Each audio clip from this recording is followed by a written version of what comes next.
Bienvenue sur Azimut, le podcast de l'orientation proposé par les spécialistes des études supérieures. Dans cet épisode, nous répondons à la question « Que faire si votre ado est confronté à des images choquantes ?» Pour rappel, les sites qui donnent accès à des contenus pornographiques à des mineurs sur la simple déclaration d'avoir plus de 18 ans risquent 3 ans d'emprisonnement et 75 000 € d'amende. On parle de l'article 227-24 du Code pénal. L'incitation à la violence, à la discrimination, à la haine, au terrorisme et à l'apologie de crimes contre l'humanité sont interdits et punis par la loi.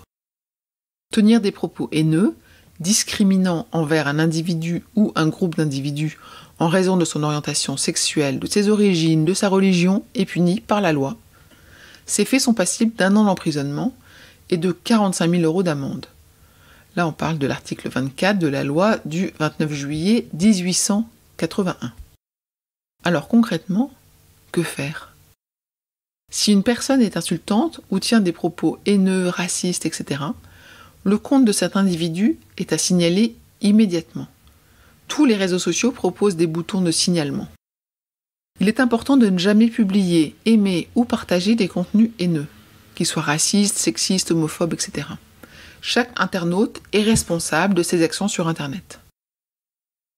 Le site Point de contact permet de signaler anonymement les contenus choquants et illicites.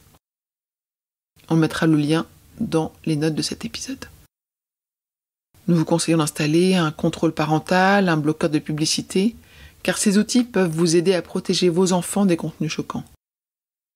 Et enfin, l'écoute et le dialogue avec votre adolescent restent la meilleure façon d'aborder ces problématiques.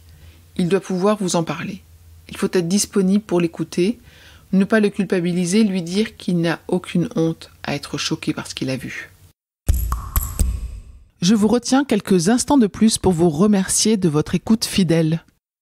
Les nombreux messages que vous nous envoyez nous touchent beaucoup et nous lisons toujours les avis que vous nous laissez sur Apple Podcast avec émotion.